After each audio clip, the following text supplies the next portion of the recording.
तो हेलो विद्यार्थियों, आज हमारा टॉपिक है rank of matrix. Rank of matrix को हमको पढ़ाना है, ठीक है। तो रैंक ऑफ मैट्रिक्स होता क्या ना, तो पहले रैंक ऑफ मैट्रिक्स को हम पढ़ेंगे। इसके पहले आप लोग मैट्रिक्स का बेसिक क्लास जो है हमारा देख सकते हैं, पहले हमने पढ़ा चुका है। लेकिन अगर अब उससे भी नहीं है तो इसमें एलिमेंट्री ट्रांसफॉर्मेशन एक एक्स्ट्रा टॉपिक है जो आपको बाद में मैं पढ़ाऊँगा। लेकिन उससे पहले आप लोग थोड़ा सा पहले ही 12th का बेसिक है उसको पढ़ लीजिए, तो उससे ही हम रैंक ऑफ मैट्रिक्स का एक बेसिक जानेंगे। तो थोड़ा सा रैंक ऑफ मैट्रिक्स के लिए आपको एलिमेंट्री ट्रांसफॉर्मेशन पढ़ना पड़ेगा, ठीक है। तो शुरू करते हैं, रैंक ऑफ मैट्रिक्स क्या होता है। तो भैया क्या लिखा है, इसकी डेफिनेशन क्या कहती है। डेफिनेशन कह रही है the rank of matrix is said to be r if, मतलब क्या करा, एक मैट्रिक्स की जो रैंक होगा उसको आर कब कहेंगे, यदि पहला पॉइंट हमारा कह रहा है it has at least one non zero minor, मतलब ऑर्डर आर का एक कम से कम नॉन जीरो माइनर होना चाहिए।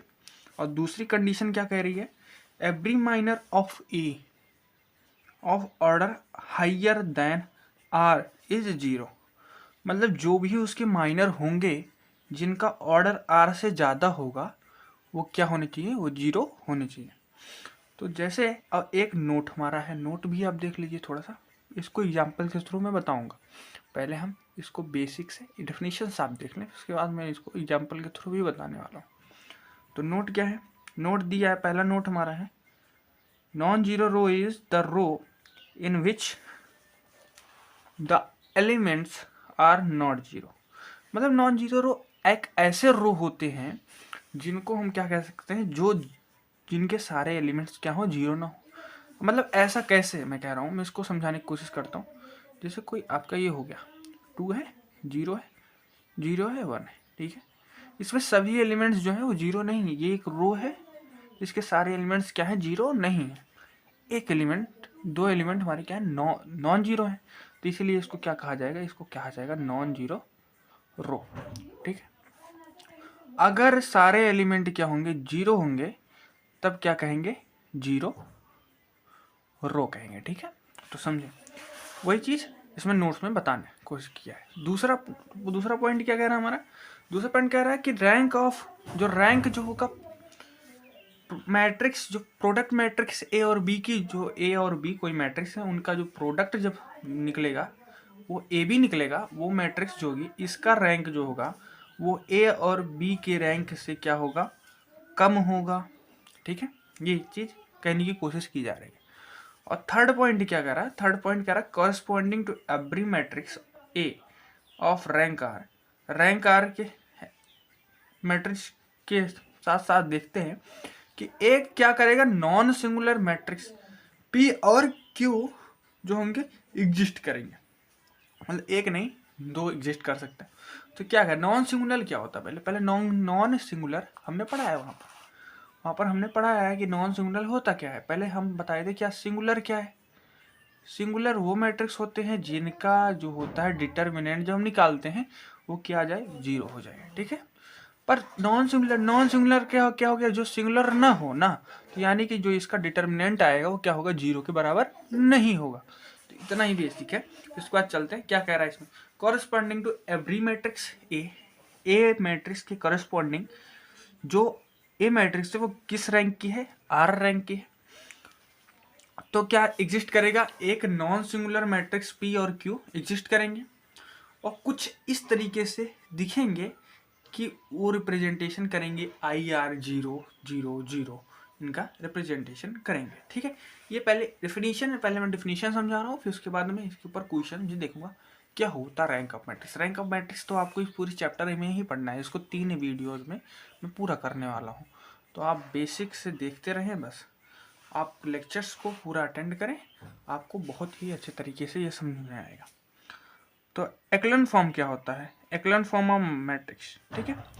एक्लन फॉर्म की जो मैट्रिक्स है, वो मैट्रिक्स की एक्लन फॉर्म जो होती है वो उसकी डिफिनेशन क्या कहती है, all the non zero rows of A, वो क्या करेगी, एक जीरो रो वो क्या कर सकता है, प्रीसीड करेगा जीरो रो। यदि कोई, मतलब नॉन जीरो रोज जो है ए के, यदि कोई भी उनका क्या करे जाए, एक जीरो रो को प्रोसीड कर जाए। प्रोसीड मतलब क्या, एक जीरो रो बन जाए, ठीक है। और दूसरा पॉइंट क्या कहता है, दूसरे पॉइंट की तरफ चलते हैं।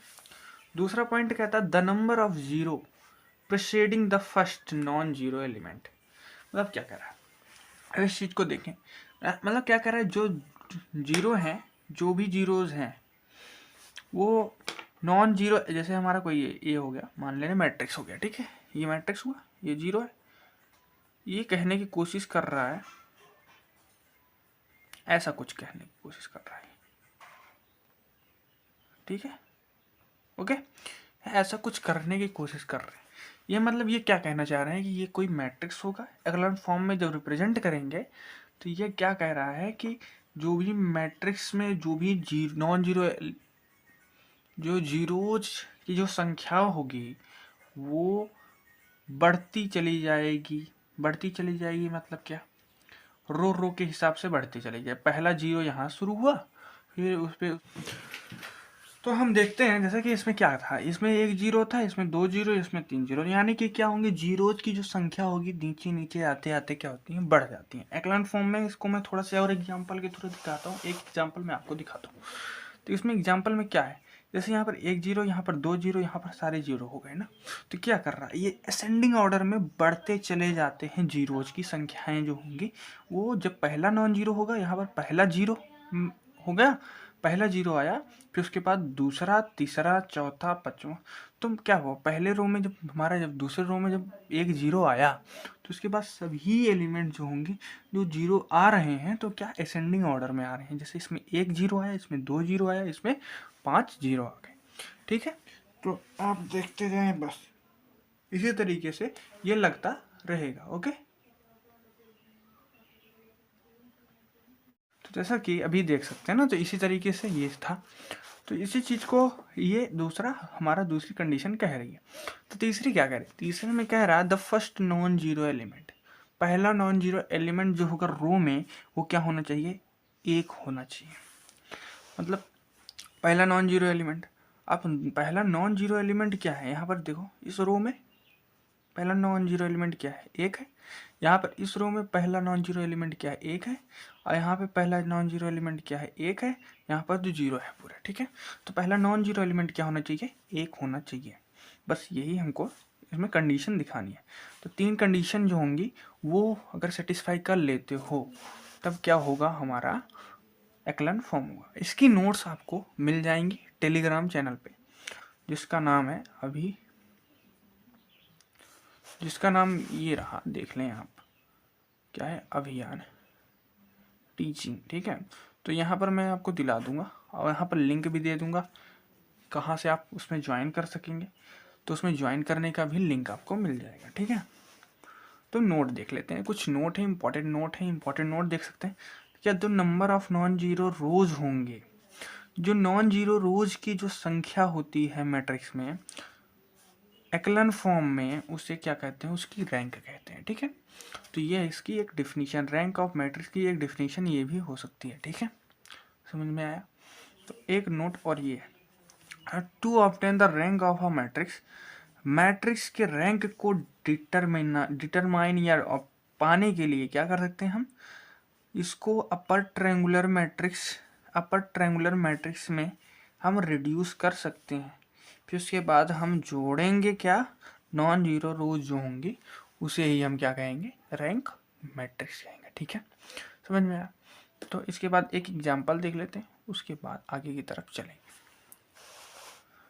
तो एग्जांपल क्या है, एग्जांपल में दिया है ए मैट्रिक्स इज इन, क्या है, एक्लन फॉर्म में है, ये एक्लन फॉर्म में ये मैट्रिक्स है। तो ये कुछ मैट्रिक्स दी हुई है, तो इसमें हमको दिखाना था कैसे ये है, क्यों है ये एक्लन फॉर्म में। तो भैया यहाँ पर हमें एक कंडीशन, पहली कंडीशन हमें क्या मिल गई, क्या है, ये जीरो की तरफ बढ़ रहा है, एक जीरो लॉ को क्या कर रहा है, ये प्रीसीड कर रहा है। ये जीरो रोज जो है ये प्रीसीड कर रहा है जीरो लॉ को, ठीक है। जीरो लॉ को ये क्या कर रहा है, जीरो लॉ नहीं होगा, यहाँ पर रो होगा, ठीक है। जीरो रो को क्या कर रहा है, ये प्रीसीड कर रहा है ना। तो पहला हमको मिल गया जीरो लो को ये प्रीसीड कर रहा है, ठीक है। और दूसरा क्या कह रहा है, दूसरा कह रहा है नंबर ऑफ जीरोज, जो जीरोज जो है R2 R3 और R5 में 1 2 और 5 हैं, जो किस में है, किस ऑर्डर में होने चाहिए भैया, असेंडिंग ऑर्डर में होनी चाहिए ना। तो असेंडिंग ऑर्डर में है कि नहीं है, इसीलिए क्या है कि एक्लन फॉर्म में। अब थर्ड जो सेटिस्फाई, तीनों कंडीशन जब सेटिस्फाई होंगी तभी हम कह सकते हैं क्या है, ये एक्लन फॉर्म में है, नहीं तो नहीं कह पाएंगे, ठीक है। तो तीसरी कंडीशन क्या कह रही है, तीसरी कंडीशन कह रही है the first element is unity. पहली एलिमेंट जो भी निकल रही है, नॉन जीरो एलिमेंट जो निकल रहा है वो क्या है, यूनिटी है, यानी एक है। यूनिटी यानी क्या हो गया, एक, ठीक है। तो हम क्या कह सकते हैं इसको, ये तीनों कंडीशन हमारी सेटिस्फाई हो रही है, इसीलिए क्या है, ये एक्लन फॉर्म में है। चलते हैं आगे की तरफ, चलते हैं फिर। और कुछ एग्जांपल्स हैं, 5 एग्जांपल्स में इसमें कराने वाला हूँ। इसके बाद आगे के एग्जांपल्स जो होंगे वो बाद में कराऊंगा, ठीक है।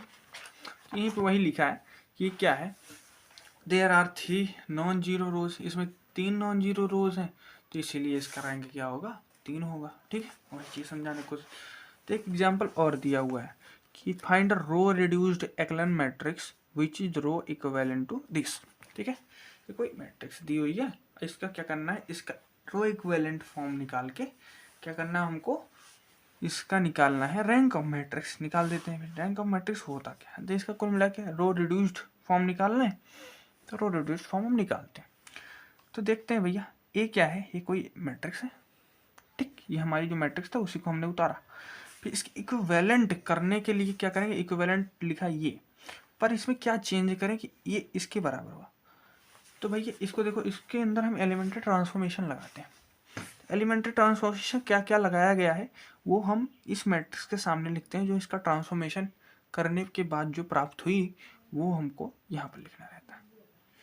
तो क्या दिया है, R2 में हमने क्या क्या चेंज किया, R2 माइनस 2R1 कर दिया। ये आप एलिमेंट्री ट्रांसफॉर्मेशन पढ़ेंगे, इसको करते करते ही आप सीखेंगे, इसको डायरेक्टली नहीं सीखेंगे कि तुरंत कैसे हो जाएगा। तुरंत हमको फार्मूला कोई पता है, फार्मूला नहीं होता इसका। इसका क्या आपको समझना पड़ेगा कि किस तरीके से हम ट्रांसफॉर्मेशन करें कि ये यहाँ पर क्या करे, जीरो रो को क्या कर जाए, प्रिसीड कर जाए ना। मेन चीज़ ये चीज़ है। तो कोई जीरो रो एक प्रिसीड कर जाए, एक जीरो रो बना दी, तो हमको उसको बनाने के लिए क्या करेंगे, हम क्या करते हैं, इसको हम ट्रांसफॉर्मेशन अप्लाई करते हैं। ट्रांसफॉर्मेशन क्या अप्लाई किया, R2 को R2 माइनस 2R1 किया, और यहाँ पर R3 माइनस I R1 किया। तो भैया हमको क्या प्राप्त हुआ, ये चीज़ प्राप्त हुई, ठीक है। इसमें क्या ट्रांसफॉर्मेशन हमने अप्लाई किया, जो नीचे लिखा होगा वो ट्रांसफॉर्मेशन इसकी होंगी, ठीक है, इस पर अप्लाई की गई है। तो ये क्या हुआ, R2 1 अपॉन में 2 प्लस 2I R2, ये हमने अप्लाई किया तो हमको क्या मिल गया, ये मिल गया, ओके, ठीक है। और इसमें अप्लाई करना क्या है, तो और आगे चलते हैं भैया। तो इसमें क्या करा, अब इसमें क्या, ये इतना बचा है, इसमें क्या अप्लाई कर दिए, तो इसमें क्या अप्लाई कर सकते हैं, अच्छा इसको बताओ। इसमें हमको क्या करना है, एक जीरो रो लाना है। तो जीरो रो लाने के लिए एक है यहाँ पर, तो एक को कम करना पड़ेगा। तो क्या R3 माइनस R2 कर सकते हैं, तो R3 माइनस R2 करके हमने इसको एक जीरो रो में प्रोसीड कर दिया। और क्या है, नॉन जीरो एलिमेंट जो है वो हमारे क्या है, 1 आ गए, यूनिटी आ गई। और क्या कर रहा है, एक जीरो रो को भी प्रिसीड कर रहा है। और सेकंड कंडीशन क्या कर रही थी कि जीरो जो होंगे असेंडिंग ऑर्डर में होने चाहिए, इसमें एक है तो इसमें 2 है। तो क्या एक एक्लन फॉर्म में है ना, एक्लन फॉर्म में है। और नॉन जीरो एलिमेंट की जो संख्या होती है उसे क्या कहते हैं, रैंक कहते हैं। तो नॉन जीरो रो कितने हैं, 1 2, यही 2 हैं जो नॉन जीरो रो हैं। तो क्या कहेंगे, इसकी रैंक कितनी होगी, इसका रैंक कितना होगा, 2 होगा, ठीक है। समझ में आया होगा, मैं उम्मीद यही कर रहा हूँ कि आपको समझ में आए। तो आगे की तरफ चलते हैं।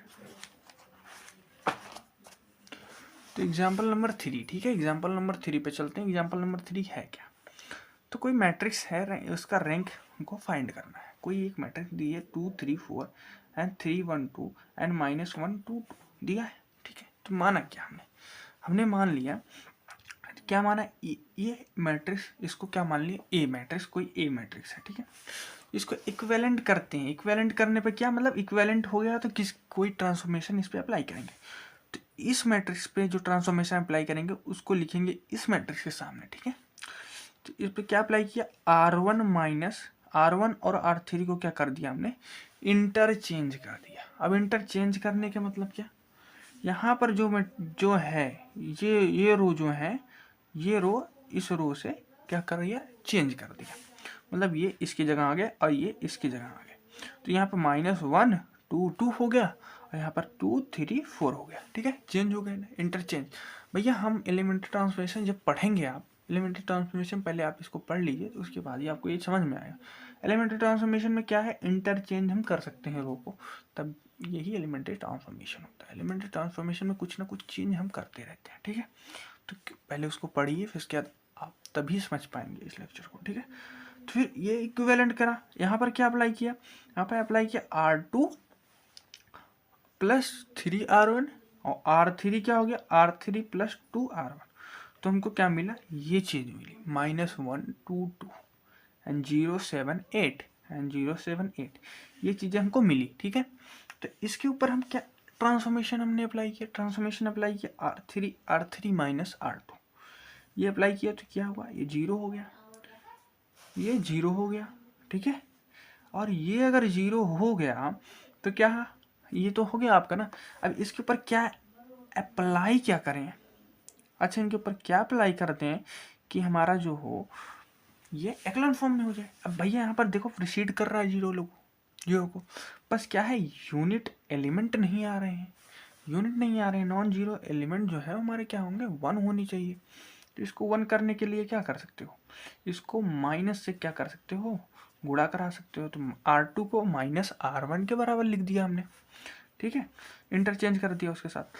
फिर R2 को क्या करा, R2 की जगह क्या कर सकते हैं, R2 क्या था, 7 था, तो 7 को 7 से हम भाग करा दें, तब ये 1 हो सकता है ना। तो 1 करना था हमको, ये 1 हो गया, और ये क्या हो गया, 8/7 हो गया, भाग करा है ना, तो R2/7 कर दिया हमने, ये चीज़ हमको मिली। और ये लास्ट इक्विवेलेंट मैट्रिक्स जो है ये हमारी किस में है, एक्लन फॉर्म में है। एक्लन फॉर्म में क्या रहता था, 3 जीरोज हैं और ये क्या है, प्रीसीड कर रहा है 0 को, एंड नॉन जीरो एलिमेंट जो हैं वो हमारे 1 है, यूनिटी है, और असेंडिंग ऑर्डर में भी 0 चल रहे हैं। तो इसीलिए तो रैंक ऑफ ए, इस मैट्रिक्स का रैंक कितना होगा, नॉन जीरो रोज कितने हैं, 2 हैं, तो इसका क्या होगा, रैंक 2 होगा। ठीक है, चले आगे की तरफ चलते हैं। फिर हम चौथा एग्जाम्पल देखने की तरफ चलते हैं। ठीक है, चौथा एग्जाम्पल क्या है, कोई मैट्रिक्स का क्या रहेगा, निकालना है, रैंक निकालना। उसी तरीके से रैंक निकालना है, तो ये हमारा कोई रैंक, ये कोई मैट्रिक्स दी हुई है, इसका रैंक निकालना है।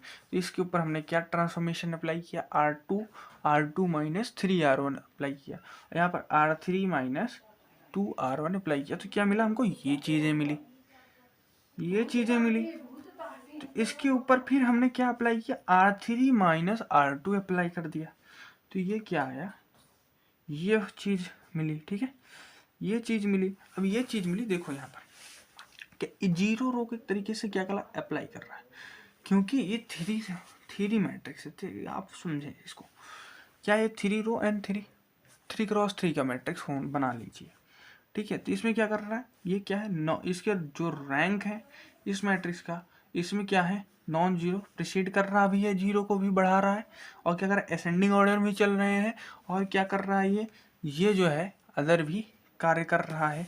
ये इसमें क्या कर रहा है कि ये यूनिट एलिमेंट जो भी हैं 0 के बाद वो क्या है, 1 है। ठीक है, 1 है यहाँ पर ना, ये दोनों देखें आप, तो क्या है, पहला एलिमेंट जो भी होगा तो 1 है ना, तो इसीलिए इसका रैंक जो होगा वो क्या होगा, 3 होगा। ठीक है, समझे, ये थोड़ा सा टिपिकल क्वेश्चन हो सकता था।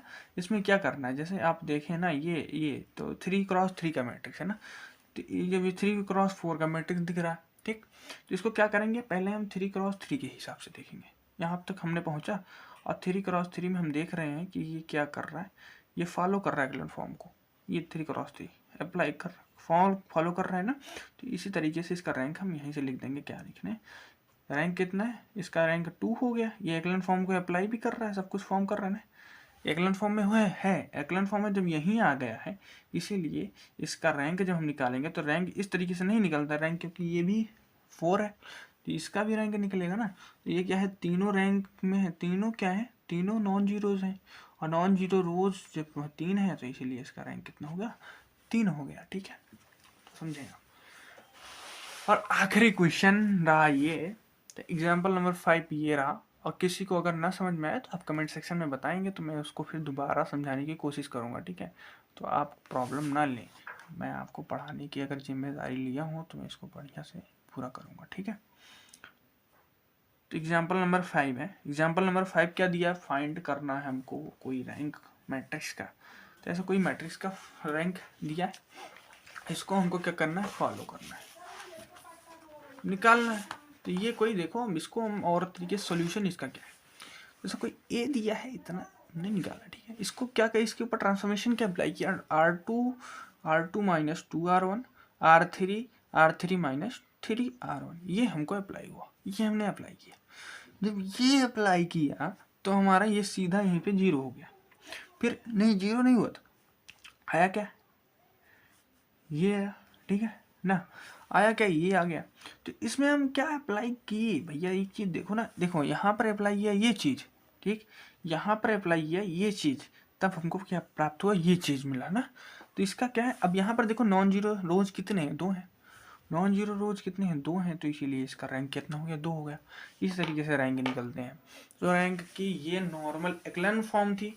अब इसके बाद हम पढ़ेंगे क्या कैनोनिकल फॉर्म क्या होती है। इसके बाद हमको क्या करना है, इसके बाद हम आपका एक लेक्चर होगा कैनोनिकल फॉर्म का। फिर इसके बाद आपको पढ़ेंगे अपर ट्रायंगुलर मेथड। ठीक है, वो आप पढ़ लेंगे 2-3 लेक्चर में, आपका एक कॉन्सेप्ट पूरा क्लियर हो जाएगा रैंक ऑफ मैट्रिक्स का। फिर रैंक ऑफ मैट्रिक्स का जो कॉन्सेप्ट है आपका जब क्लियर हो जाएगा, उसके बाद ही मैं चलूँगा अदर टॉपिक पे। ठीक है, तो आप जब रैंक ऑफ मैट्रिक्स पढ़ लेंगे, इस पे से क्वेश्चन आने वाले हैं। बीएससी में ऐसे नहीं है कि नहीं आते, सभी टॉपिक्स पे आपका बहुत इम्पोर्टेंट टॉपिक था, इसीलिए मैंने इसको 3 लेक्चर में लेने की कोशिश की है। नहीं तो मैं इसको 2 लेक्चर में इसको ख़त्म कर देता, लेकिन इसको मैं 3 लेक्चर में लूँगा, जिससे मैं इसको और डीपली पढ़ा सकूँ। ठीक है, तो समझ रहे हैं ना, तो इस चीज़ को समझें बस। तो धन्यवाद इतना देर तक टिकने के लिए इस वीडियो में, और ऐसे ही पढ़ाई करते रहें।